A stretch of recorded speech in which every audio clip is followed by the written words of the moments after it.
وده احنا شايفين احنا بنعمل اهو.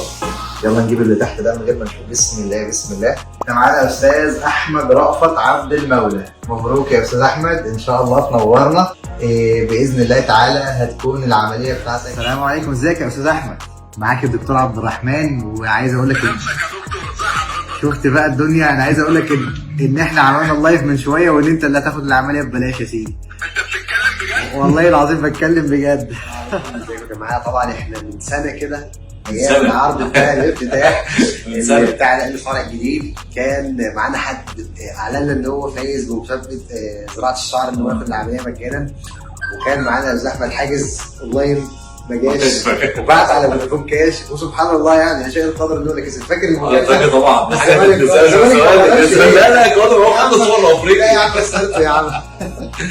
فهو الحمد لله جالنا وعمل الحمد لله العمليه، والله يعني هو اللي حابب يشارك معانا التجربه. والله انا فعلا ما طلبتش منه وهو يقول. لا انا حابب ان انا اتكلم بجد عن المركز وعن الدكتور وعن كل الاستاف بجد. يعني انا تجربه بجد بالنسبه لي، يعني كنت مقلق منها طبعا في الاول وما كنتش عارف انا هعمل ايه، لولا ان بعض الناس هم اللي رشحوا لي المكان من ضمنهم صديقي يعني اللي عملت معاه العمليه. فانا بجد الموضوع كله جه صدفه، والفيديو ده مش مترتب له خالص.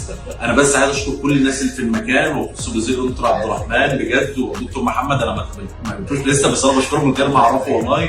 ودكتور عبد القادر طبعا ده اولهم، بس مروه واستاذ كانوا واقفين معايا، وابراهيم. الناس هنا بعيلتك الثانيه هيتكلموا معاك في كل حاجه عادي، يعني هتبقى هتحس ان المكان فعلا مكانك.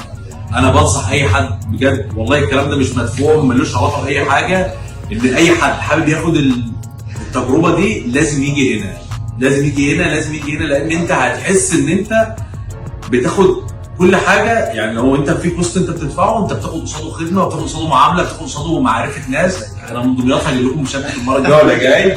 فانا شرفت بيك يا دكتور جدا، وانا بشكرك وبشكر كل الاستاف. لو ينفع اذكر اسماء الناس الاستاف، مروه والسقا انا بشكرهم كلهم. دكتور احمد الخضري برضه وانا بشكر دكتور، يعني اتمنى هجيكم تاني ان شاء الله. فيعني يبقى الحمد لله ان شاء الله يبقى يوم ظريف. والله يعني انا سعيد. لا انا اسعد وانا اتشرفت بحضرتك جدا. والله يا جدعان ما كنت عايز اطلع في الفيديو ولا لا ده انا شرف ليا ان انا اقف مع الدكتور والله العظيم. انا شكرا للدكتور وشكرا لكل الناس وشكرا لكم كتير. والزمالك مش قادر بقى، الزمالك جه خلاص. هي دي المشكله الوحيده. اتشرفت بيكم جدا والله يا جماعه، شكرا جدا.